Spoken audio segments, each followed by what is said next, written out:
Imagine করুন একটা homemade electric scooter যার হ্যান্ডেল আপনি নিজের হাইট অনুযায়ী উপরে অথবা নিচে অ্যাডজাস্ট করতে পারছেন একদম নিজের মতো করে, কোনো দামি যন্ত্রপাতি ছাড়াই, একেবারে দেশি স্টাইলে। শুনতে মজা লাগছে তাই না? চলেন আজকে আপনাদের দেখাই কিভাবে খুব সাধারণ কিছু মেটাল পাইপ আর ক্ল্যাম্প ব্যবহার করে বানিয়ে ফেলেছি একেবারে টেক ফ্রেন্ডলি একটা হ্যান্ডেল স্টিম। প্রথমে আমি ডাউন ফর্কের সাথে স্টিম পাইপ আটকানোর জন্য 2 পিস 3x4 অথবা 1 ইঞ্চি পাইপ কেটে নিয়েছি। এবার কাজটা একটু টেকনিক্যাল। এই পাইপগুলোকে ক্ল্যাম্পে কনভার্ট করতে ব্যবহার করেছি MS প্লেন শেড। সঠিকভাবে ফিট করানোর জন্য ক্ল্যাম্পের মাপটা একটু হিসাব করে নিতে হবে যেন হ্যান্ডেল স্টিমের সাথে ভালো করে জাপটে থাকে।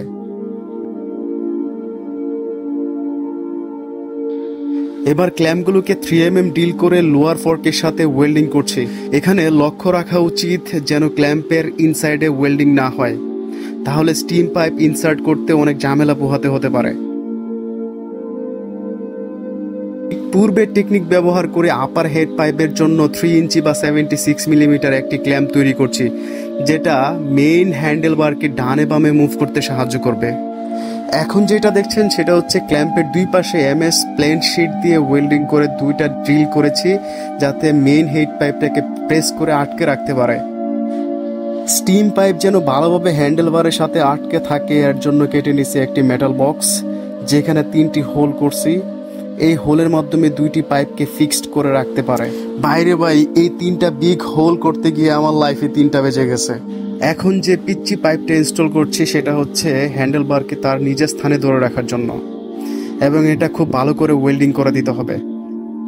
আপনাদের সুবিধার্থে হাইটের উপর ভিত্তি করে স্কুটারের ইন্টারন্যাশনাল স্ট্যান্ডার্ড সাইজ কেমন হবে তার একটি চার্ট দিয়ে দিছি, পরবর্তীতে যাতে মিলিয়ে নিতে পারেন। সব ফিটিং শেষে এখন চাইলে আপনি হ্যান্ডেল বার উপরে অথবা নিচে নামাতে পারবেন পুরোপুরি আপনার হাইটের সাথে মিলিয়ে।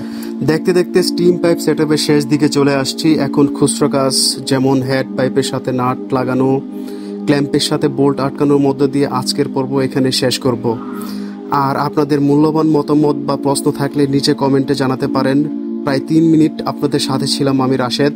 দেখা হবে নেক্সট ভিডিওতে, ততক্ষণ ভালো থাকবেন। আল্লাহ হাফেজ।